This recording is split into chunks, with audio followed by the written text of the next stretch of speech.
नहमदुल्लाह अलज़ी व नुसल्ली व नुसल्लिमु अला रसूलिहिल करीम अम्मा बाद फ़अऊज़ु बिल्लाहि मिनश शैतानिर रजीम बिस्मिल्लाहिर रहमानिर रहीम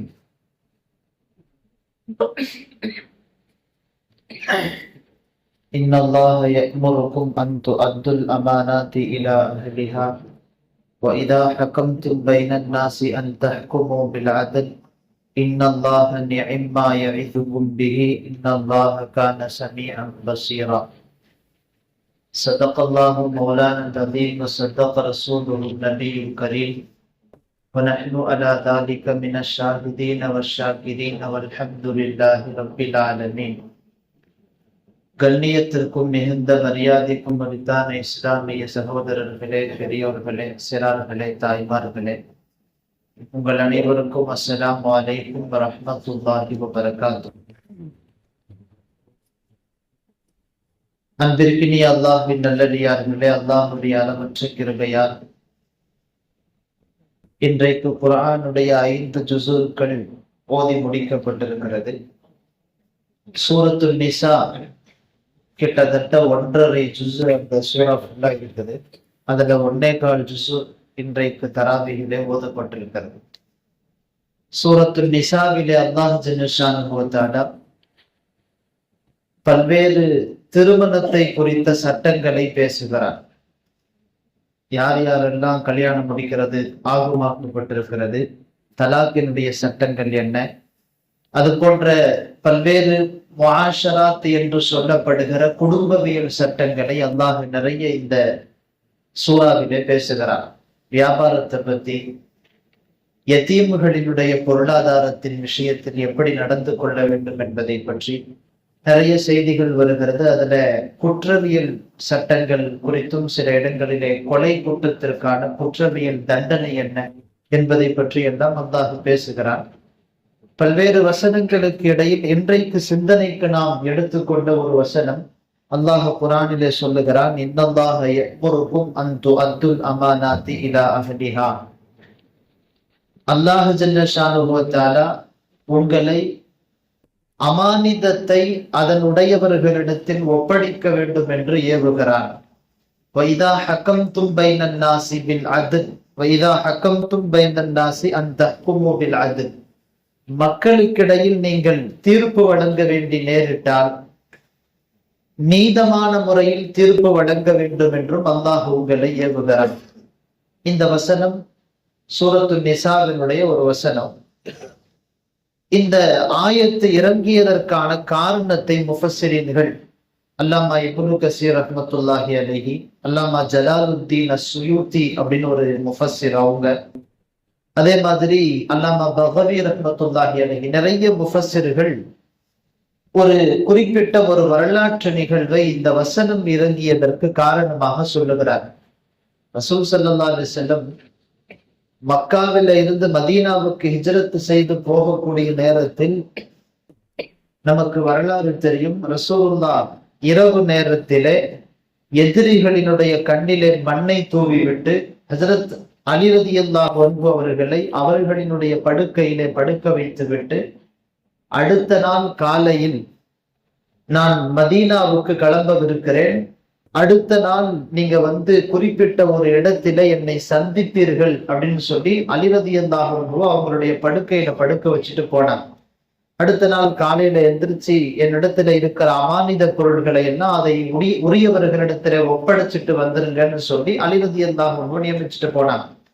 போகக்கூடிய நேரத்தில் இரவு நேரத்திலே காபத்துல்லாவிலே நின்று நபிகள் நாயகம் ஸல்லல்லாஹு அலைஹி வஸல்லம் காபத்துல்லாவை பார்த்து, மக்காவை பார்த்து ரசூல் ஸல்லல்லாஹு அலைஹி வஸல்லம் அவர்கள் கவலையோடு ஆதங்கத்தோடு சொன்ன சில வார்த்தைகள் வரலாற்று குறிப்பில் எழுதப்பட்டிருக்கு. ரசூலுல்லாஹ் சொன்னாங்க, வல்லாஹி இன்னக லகைரு அர்தில்லாஹ் வ அஹப்பு அர்தில்லாஹி இலை. மக்காவை பார்த்து ரசூலுல்லாஹ் சொல்றாங்க, என்னிடத்தில் ஆக பிரியமான பூமி என்றால் நீதான். ஆனால் உன்னில் இருக்கக்கூடியவர்கள், உனக்கு உள்ளே இருக்கக்கூடியவர்கள் என்னை வெளியாக்கவில்லை என்றால் லமா ஹரஜ்து மின்க, உன்னிலிருந்து நான் வெளியாறி இருக்க மாட்டேன். இங்க இருக்கிறவங்க என்னை இங்க நிம்மதியா வாழ விட மாட்டாங்க, அதனால வேற வழி இல்லாம நான் இங்க இருந்து கிளம்பி போறேன் அப்படின்னு கவலையோடு மக்காவை பார்த்து நபிகள் நாயகம் ஸல்லல்லாஹு அலைஹி வஸல்லம் அவர்கள் கவலையோடு கண்ணீர் வடித்து விட்டு போன வரலாற்று குறிப்பு வரலாறுல இருக்குது. இப்படி ரசூலுல்லாஹ் வெளியில போகும்போது கடைசியாக நபிகள் நாயகம் ஸல்லல்லாஹு அலைஹி வஸல்லம் அவர்களுக்கு ஒரே ஒரு ஆசை, காபத்துல்லாவுக்கு உள்ளே 2 ரக்காத்துகள் தொழுது விட்டு போய்விடலாம். ரசூலுல்லாவுக்கு பெரிய ஆசை. அந்த ஆசையை நிறைவேற்றி கொள்ளுவதற்காக அன்றைக்கு அப்பாஸ் ரலியல்லாஹு அன்ஹு குறைஷிகளிலே இருந்து வரக்கூடிய அந்த வம்சத்தார்கள் ஜம்சம் தண்ணிய ஊத்தி கொடுக்கிற அந்த பொறுப்புல இருந்தாங்க. சிகாயத்துல் ஹாஜ்ன்னு சொல்லுவாங்க. அந்த பொறுப்பிலே குறைஷிகள் இருக்கிறார். காபத்துல்லாவினுடைய சாவி வேறு சில கோத்திரத்தார்கள் இடத்துல இருந்துச்சு. ஷைபி அப்படின்னு சொல்லி ஒரு கோத்திரம், அந்த கோத்திரத்தார்கள் இடத்துல இருக்கிறது. அப்போது உஸ்மான் இப்னு தல்ஹா என்கிற ஒரு தோழரிடத்துல அந்த சாவி இருக்கிறது. ரசூலுல்லாஹ் போய் சாவி கேட்கிறாங்க. காபத்துல்லாவுக்குள்ள 2 ரக்காத்து நான் தொழுதுட்டு கொடுத்துடுறேன். அப்போது உஸ்மான் இப்னு தல்ஹா தரமாட்டேன் என்று மறுத்து விட்டார். பின்னாட்களில் அவர் சஹாபியாகி விட்டார் ரலியல்லாஹு அன்ஹு. அப்போ அவர் கொடுக்க மாட்டேன்னு சொல்லிட்டார். ரசூல் ஸல்லல்லாஹு அலைஹி வஸல்லம் அவர்கள் 2 ரக்காத்து கடைசியாக தொழுக முடியவில்லை என்கிற கவலையோடு அங்கிருந்து வெளியில கிளம்பி போகிறார். போனாங்க. அதுக்கு பிறகு காலங்கள் புரண்டோடுகிறது. 8 வருஷம் கடந்துருச்சு. ஹிஜ்ரி 8வது வருடம் ஃபதஹ் மக்காவிட ரசூல் ஸல்லல்லாஹு அலைஹி வஸல்லம் அவர்கள் மக்காவுக்குள்ளே அந்த மக்காவுடைய நாலாபுரத்தில இருந்தும் அவர்களினுடைய ஆட்சி பலத்தோடு அதிகாரத்தோடு உள்ளே நுழைகிறார். நுழைந்ததற்கு பின்னால் அங்கே இருக்கக்கூடிய எல்லா சிலைகளும் உடைக்கப்படுகிறது. கடைசியாக ரசூல் ஸல்லல்லாஹு அலைஹி வஸல்லம் அவர்கள் காபத்துல்லாவை தவாஃப் செய்து முடித்து விட்டு காபத்துல்லாவுக்கு உள்ள போய் தொழுகிறதுக்காக உஸ்மான் இப்னு தல்ஹாவுடைய கையில தான் அப்பவும் சாவி இருந்துச்சு. அவர்கிட்ட போய் சாவி கேட்கிறார். வேற வழி இல்லை, அதிகாரத்தோடு வந்திருக்கிறார்கள், வழி இல்லாம கொடுத்துட்டார். கொடுக்கிற போதே அவர் சொல்லித்தான் கொடுத்தார், இந்த சாவி என்னிடத்துல இருக்க வேண்டும் என்று நான் விரும்புகிறேன். ரசூல் ஸல்லல்லாஹு அலைஹி வஸல்லமுடைய கையில கொடுத்துட்டார். நாயகம் ஸல்லல்லாஹு அலைஹி வஸல்லம் வாங்கி காபத்துல்லாவை திறந்து உள்ள போய் 2 ரக்காத்து தொழுதுட்டாங்க. வரலாற்றிலே வருகிறது, ரசூலுல்லாஹோடு அலி ரலியல்லாஹு அன்ஹு அவர்களும் உஸாமத் இப்னு ஸைத், நான் நேத்து கூட அந்த சஹாபியை பத்தி சொன்னேன், உஸாமத் இப்னு ஸைத் ரலியல்லாஹு அன்ஹு அவர்களும் இருக்கிறார். 2 பேரோட சேர்ந்து ரசூலுல்லாஹ் உள்ள போய் அங்க இருந்த முக்கியமான சில சிலைகளை எல்லாம் உடைத்து விட்டு ரசூல் ஸல்லல்லாஹு அலைஹி வஸல்லம் தொழுகிறாங்க.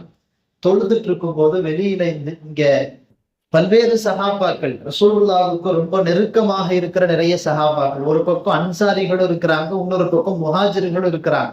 ஹஜ்ரத் அபூபக்கர் ரலியல்லாஹு அன்ஹு, உமர் ரலியல்லாஹு அன்ஹு, உஸ்மான் ரலியல்லாஹு அன்ஹு, ரசூலுல்லாஹுவுக்கு வளர்ப்பு மகனாக இருக்கிற ஸைத் இப்னு ஹாரிஸா, அந்த பக்கம் உள்ள ரசூலுல்லாஹ்வுடைய பிரியத்திற்குரியவராக இருக்கிற உஸாமத் இப்னு ஸைத், அலி ரலியல்லாஹு அன்ஹு, ரசூலுல்லாஹ்வுடைய மருமகன், எல்லாருடைய உள்ளத்திலும் காபத்துல்லாவினுடைய சாவியை நபிகள் நாயகம் ஸல்லல்லாஹு அலைஹி வஸல்லம் அவர்கள் இன்றைக்கு யாருடைய கையிலே கொடுக்க போகிறார்கள்? அலி ரலியல்லாஹு அன்ஹுடைய உள்ளத்திலேயே ஓடுது, நம்மள்கிட்ட கொடுப்பாங்களா? அந்த பக்கம் பெரும் சஹாபாக்கள் அத்தனை பேரும் அவர்களுடைய கைக்கு சாவி வரும் என்று எதிர்பார்த்து கொண்டிருக்கிற போதுதான் காபத்துல்லாவுக்கு உள்ள வச்சு இந்த வசனம் இறங்கு, இன்னல்லாஹ யஅமுருக்கும் அன் துஅத்துல் அமானாத்தி இலா அஹ்லிஹா, அல்லாஹ் உங்களை அமானிதத்தை அதனுடையவர்களிடத்திலே ஒப்படைக்க வேண்டும் என்று ஏவுகிறார். நபிகள் நாயகம் ஸல்லல்லாஹு அலைஹி வஸல்லம் அவர்கள் வெளியிலே வந்து யாரும் எதிர்பார்க்காத ஒரு செயலை செய்தார். ஹஜரத் உஸ்மான் இப்னு தல்ஹா ரலியல்லாஹு அன்ஹு அவர்களுடைய கையில அந்த சாவியை கொடுத்தார். ரசூலுல்லாஹ்வுடைய கையிலிருந்து அந்த சாவியை வாங்குகிற போது உஸ்மான் இப்னு தல்ஹா ரலியல்லாஹு அன்ஹுடைய கையில் அவங்களுடைய உள்ளத்திலே ஈமான் வந்துருச்சு. வாங்கும் போதே உள்ளத்திலே ஈமான், அதற்கு பின்னால் அவர் கலிமாவை ஓதிவிட்டார். ரசூலுல்லாஹ் அந்த சாவியை கொடுத்துட்டு இன்னொரு செய்தி சொன்னாங்க, இந்த சாவியை நீ வச்சிருப்ப, உன்னுடைய சந்ததிகள் தான் இந்த சாவியை பாதுகாப்பார்கள். வரலாற்று ரீதியாக பார்க்கிறோம், இன்னைக்கு வரைக்கும் கஅபத்துல்லாவுடைய சாவி அந்த ஷைபி குலத்தை சேர்ந்தவர்களுடைய கையில தான் இருக்கு. இடையில பல மன்னர்கள் அந்த சாவியை அவர்களுடைய கைக்கு வாங்க வேண்டும் என்று எவ்வளவோ முயற்சி பண்ணாங்க. ஆனால் அந்த சாவி யாராலும் அந்த குடும்பத்தை சேர்ந்தவர்களிடமிருந்து வாங்க முடியவில்லை. ஒரு இடத்துல ஒரு சின்ன பையன் தான் இருக்கிறார் அந்த குடும்பத்துல. அவருடைய கையில சாவியை கொடுக்கிறத மன்னர்கள், அன்றைக்கு இருந்த மன்னர்கள் விரும்பனர். ஆனால் அப்படி விரும்பாவிட்டாலும் அல்லாஹ் அந்த குழந்தையின் கையில இருந்துதான் அந்த கதவை திறக்கக்கூடிய அந்த நசீபை ஏற்படுத்துகிறார். இன்னைக்கு வரைக்கும், இனி கியாமத்து வரை அந்த குடும்பத்தார்கள் தான் அந்த சாவியை பாதுகாப்பார்கள் அப்படிங்கிறது ரசூலுல்லாஹ்வுடைய வார்த்தைக்கு உரித்தான அந்த உறுதி. அது வேற செய்தி. இப்போ ரசூல் ஸல்லல்லாஹு அலைஹி வஸல்லம் அவர்கள் கஅபத்துல்லாஹ்வுக்கு உள்ளே இருந்து வெளியிலே வருகிற போது ரசூலுல்லாஹி ஸல்லல்லாஹு அலைஹி வஸல்லம் அவர்கள் செய்த இந்த செயல், இது ரசூலுல்லாஹ்வுக்கு மட்டும் ஏவப்பட்டதில்லை. இந்த வசனம் இறங்கிய காரணம் வேணும்னா ஒரு சுருங்கிய வட்டமா இருக்கலாம், ஒரு வரலாறா இருக்கலாம். இதுல இருந்து கிடைக்கிற பாடம் சமுதாயத்திற்கு மிகப்பெரிய பாடத்தை சொல்லுது. ரசூல் ஸல்லல்லாஹு அலைஹி வஸல்லம் அவங்களுக்கு அல்லாஹ் இங்க ஏவல, இன்னல்லாஹ யஅமுருகும் அன் துஅத்துல் அமானாத், நீங்க அமானிதத்தை உரியவர்களிடத்திலே ஒப்படைக்க வேண்டும் என்று அல்லாஹ் உங்களை ஏவரா அப்படின்னு சொன்னா ரசூலுல்லாஹ்வுக்கான ஏவல் இல்லை. ஏன்னா ரசூல் ஸல்லல்லாஹு அலைஹி வஸல்லம் இந்த நிகழ்வு நடப்பதற்கு 8 வருஷத்துக்கு முன்னாலேயே மக்காவிலிருந்து மதீனாவுக்கு ஹிஜ்ரத் செஞ்சு போகும்போதே அவங்களுடைய அமானிதத்தை உரியவர்களிடத்தை ஒப்படைக்கணும் அப்படிங்கிற அந்த விஷயத்துல ரொம்ப கரெக்டா இருந்தவங்க. ரசூலுல்லாஹ்வுக்கு இங்க ஏவல் இல்லை. அவர்களின் ஊடாக, அவர்களின் வாயிலாக உம்மத்தினர்களுக்கு அல்லாஹ் ஏவுகிறார். இந்த வரலாறு நிறைய பாடங்களை சொல்லி தருது. அதுல ரொம்ப முக்கியமான ஒரு பாடம் என்னன்னு சொன்னா, ஒரு இடத்திலே சமுதாயம் நம்மை நம்புகிறது, நம்முடைய அதிகாரத்தில இருக்கிற சமயங்களிலும் மிகச் சரியாக நடந்து கொள்ளுவோம் என்று சமுதாயம் விரும்புது அப்படின்னு சொன்னா, அந்த இடத்துல நம்முடைய அதிகாரத்தை துஷ்பிரயோகம் செய்யக்கூடாது. ரசூல் ஸல்லல்லாஹு அலைஹி வஸல்லம் அந்த சஹாபி உஸ்மான் இப்னு தல்ஹா ரலியல்லாஹு அன்ஹு சாவியை கொடுக்கும் போதே, இதை நான் வைத்திருக்க வேண்டும் என்று விரும்புகிறேன், என்னிடத்துல நீங்க திரும்பி கொடுத்துருவீங்க நம்புறேன்னு சொல்லி கொடுத்தார். அந்த நம்பிக்கையை ரசூலுல்லாஹ் உடைக்கல. அந்த நம்பிக்கை உடைக்கப்படவில்லை. இந்த வரலாறு நமக்கு சொல்லி தருகிற மிகப்பெரிய பாடம் என்னன்னா, ஒருத்தருடைய கையில அதிகாரம் தரப்படுது, அந்த அதிகாரத்தை முறையாக பயன்படுத்த வேண்டும். நான் என்னுடைய கையில அதிகாரம் இருக்குதுங்கிறதுனால நான் எதை வேண்டுமானாலும் செய்யலாம் இல்லை. ஒருவருடைய கையிலே அதிகாரம் இருக்கிறது என்றால் அந்த அதிகாரத்தை முறையாக பயன்படுத்த வேண்டும். மக்களுடைய நலன் கருதி மிகச் சரியாக அதை பயன்படுத்தணுங்கிற பாடம் இந்த வரலாறு நமக்கு சொல்லித்தருது. அல்லாஹ் அந்த ஆயத்துல அதை தொடர்ந்து அந்த வசனத்திலேயே சொல்றான், வைதா ஹக்கம்தும் பைனன் நாஸ், உங்களை ஒருத்தர் 2 பேருக்கு இடையில உள்ள பிரச்சனை, அந்த பிரச்சனையில நீங்க நீதமாக இருந்து நடுவராக இருந்து தீர்ப்பளிக்க வேண்டிய சூழல் வருது. நம்மள நிறைய பேர் அப்படி இருக்கோம். ஏதாவது 2 பேருடைய பிரச்சனை நம்மள்கிட்ட வந்து தீர்வுக்கு வருவாங்க. அப்படி தீர்வுக்கு வருகிற போது வைதா ஹக்கம்தும் பைனன் நாஸி அன் தஹ்குமு பில் அத்ல், நீதமாக நீங்கள் தீர்ப்பளிக்க வேண்டும் என்பதை அல்லாஹ் ஏவுகிறார். அப்போ நம்முடைய அதிகாரம் என்பதும் நம்மிடத்திலே தீர்ப்புக்காக வேண்டி வரக்கூடிய சமயங்களிலேயும் அதை நீதமான முறையிலே கையாள வேண்டும் என்கிற மிகப்பெரிய பாடத்தை அல்லாஹ் ஜல்ல ஷானஹு தஆலா இங்க சொல்லித்தரான். நாம அதிகாரம் அப்படின்னு சொல்லும் போது, இந்த அமானிதத்தை கரெக்டா நிறைவேற்றணும் அப்படின்னு சொல்லும் போது, ஒருத்தர் நம்மள்கிட்ட ஒரு பொருள் கொடுத்திருக்கிறாரு, அந்த பொருளை பத்திரமா திருப்பி கொடுக்கறதும் ஒரு அமானிதம் தான்.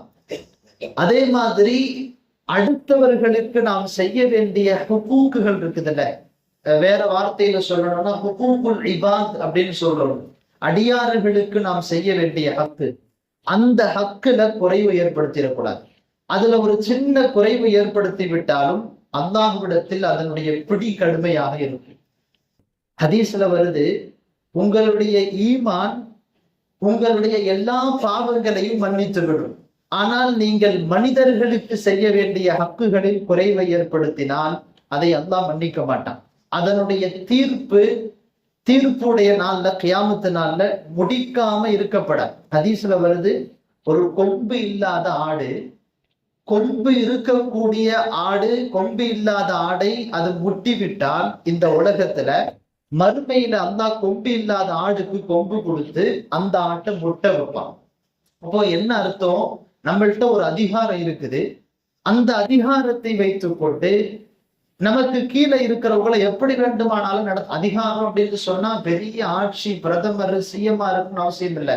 நாம ஒரு காலேஜ்ல ப்ரொஃபஸரா இருப்போம், ஒரு காலேஜ்ல பிரின்சிபாலா இருப்போம், ஒரு கம்பெனில மேனேஜரா இருப்போம், ஒரு கடையில ஓனரா இருப்போம். நமக்கு கீழே இருக்கக்கூடிய குமஸ்தாக்கள், நமக்கு கீழே வேலை செய்யக்கூடிய நமக்கு கீழே இருக்கக்கூடிய ஸ்டாஃபுங்க, அவங்கள்ட்ட நாம எப்படி வேண்டாலும் நடந்து கொள்ளலாம். இஸ்லாம் அதற்கு அனுமதிக்கவில்லை. அந்த இடத்துல இருக்கக்கூடிய நாம ரொம்ப கரெக்டா இருக்கணும். ஏன்னா ஒரு அதிகாரத்துல இருக்கக்கூடியவர்கள் அவர்கள் நீதமாக நடந்து கொள்ளுகிற போது இறைவனோடு மிக நெருக்கமாக ஆகிவிடுகிறார்.